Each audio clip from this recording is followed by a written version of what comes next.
Hey guitar players, and welcome back to the Guitar in a Year Beginner to Intermediate. I'm your instructor Korey Hicks, and today we are in week number 26. That's right, after this week we're going to be at the halfway mark for the whole year. So if you're still following along, congratulations on all of the hard work that you've put into the course so far. And thank you all for helping me reach 10,000 subscribers here on YouTube. Over on Patreon, of course, we have all of the materials over there, so if you're not a patron yet, you're going to find all the MP3s, play-alongs, and everything else that you need to follow the course over there. Today, we're going to be talking about legato techniques, and this is going to be hammer-ons, pull-offs, and slides. Next week, we're going to cover bending, and we're going to cover vibrato. So these are all techniques that we need to learn in our first year to help us play in a more vocal manner. The legato is also going to help us to play a little bit faster than just picking by itself, and it creates a smoother sound. So just to demonstrate what this means, legato, if I play this G to an A note, so I am articulating both notes, but if I use a hammer-on, it's kind of a smoother motion. It kind of blurs or grayscales the two notes together. I can also go from the A down to the G, using a different technique called a pull-off. So let's start with the hammer-on first, and today we're going to be using our A minor pentatonic scale. So of course, just like anything else in this course, we're going to be using things that we already know and building off of that. So we're going to start off on the low E string at the 5th fret, those first two notes of the A minor pentatonic scale. That would be our A note to our C note. Now, when we do a hammer-on, we're only striking the string once with the pick. So what I need to do is I need to aim my pinky at the fret that I want, in this case the 8th fret, the note C, and I need to hammer down. Now it is going to feel like it takes quite a bit of muscle or extra effort to do this, but the goal is to make both notes sound almost the exact same volume. So you don't want this, where it's really quiet. You want, okay? And so it's kind of like a clamping down thing with the finger. So we're also going to be trying this all the way up our scale. So when we go to the A string, the D to E notes, I'm only plucking once, and I'm getting two notes to sound. You can start seeing how this can make things go a little bit faster. That's a lot faster than most people could probably pick, and I'm getting a lot more notes. Going to the D string, I'm playing the notes G to A, and hammering that on. So far I would have this.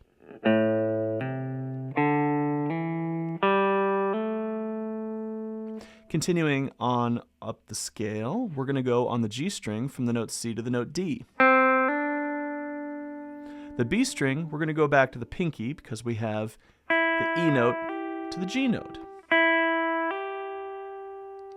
And then finally on the high E string, we're going to play the notes A to C. So now we would have this.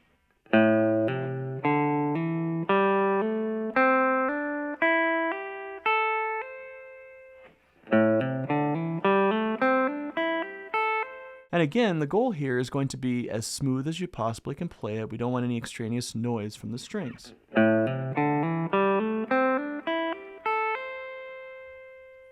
All right, now let's talk about pull-offs.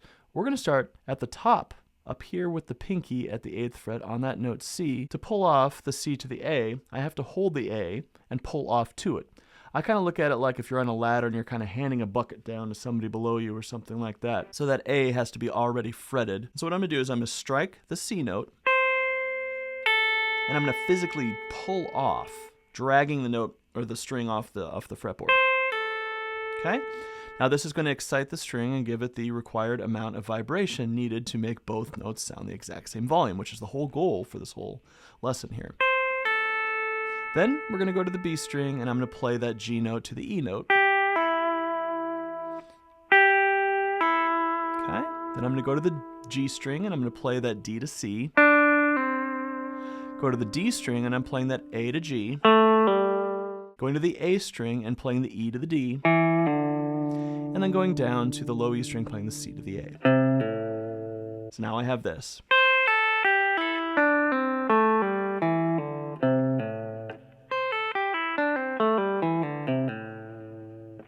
Now let's try both of them together. I'm going to go up the pentatonic scale with hammer-ons, and down the pentatonic scale with pull-offs.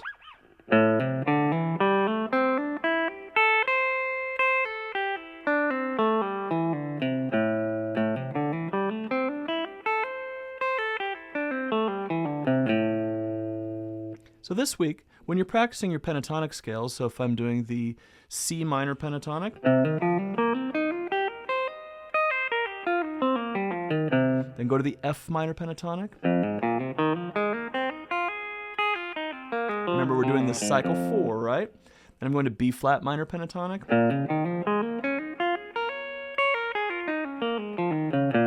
E flat minor pentatonic.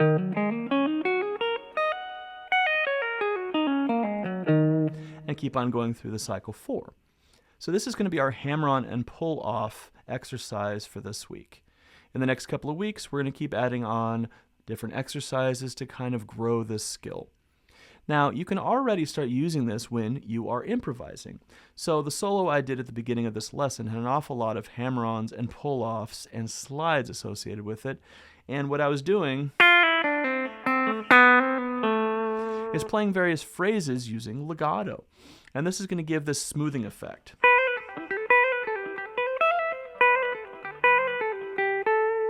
Hammering on and pulling off that phrase.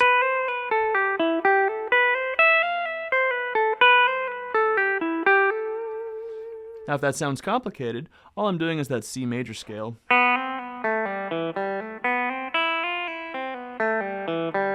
I'm only just playing it up high up here. You want to start experimenting with this when you are playing in your scales, when you're doing your improvising, so that you can get used to the idea.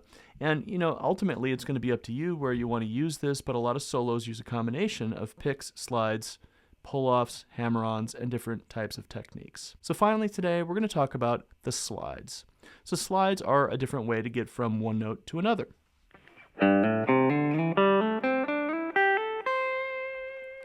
So you can see that by using a slide, I can do a position shift, getting all the way to the top of this A minor pentatonic scale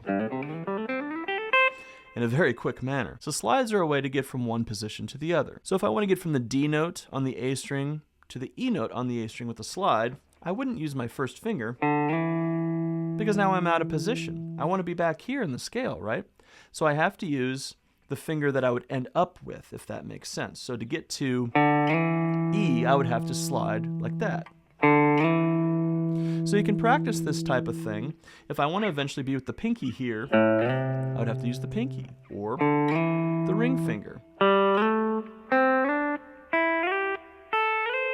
Now there's a lot of different ways to think about this, but what I want you to really focus on this week is just getting maybe the first couple strings here, getting it to sound the same, right? I'm just putting down the pressure of that string as I glide across it. I'm not picking the finger up in any way.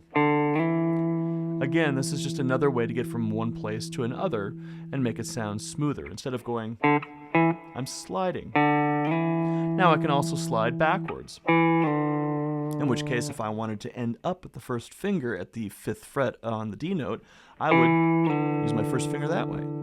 You can kind of think about some different permutations of these, like going up, coming back, going up, coming back, that type of thing.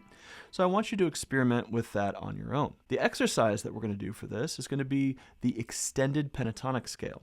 This is going to be one of the most powerful improvising devices that we use over the course of this year, but today we're just introducing it as part of this sliding mechanism. So let me show you how we're going to play this. You're going to start off on the 3rd fret on the low E string, and you're going to do a hammer-on to that A note. Next, we're going to play the C, which is the 3rd fret on the A string, and then we're going to place our ring finger on the D note on the 5th fret. Once we get to the D note, we're going to slide that up 2 frets. Then we're going to hammer on from the G note on the D string to the 7th fret on the D string, which is the note A. So it sounds like this.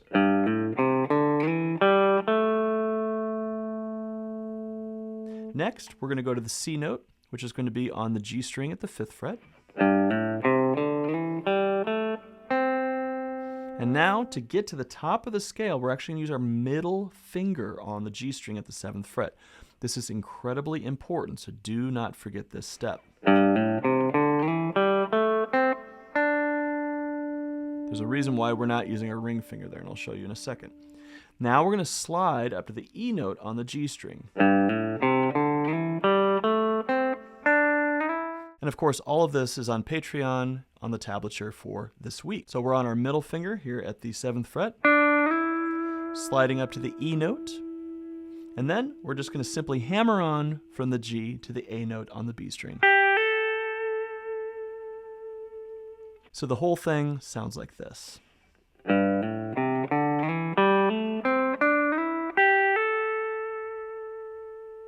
Once more.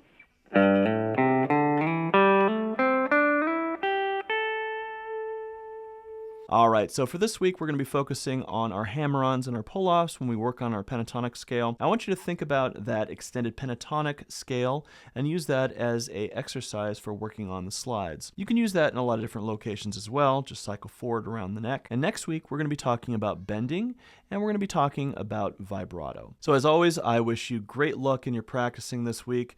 Let me know if you have any questions. You can go ahead and put those in the comments below. And I will see you here next week for week 27. Peace.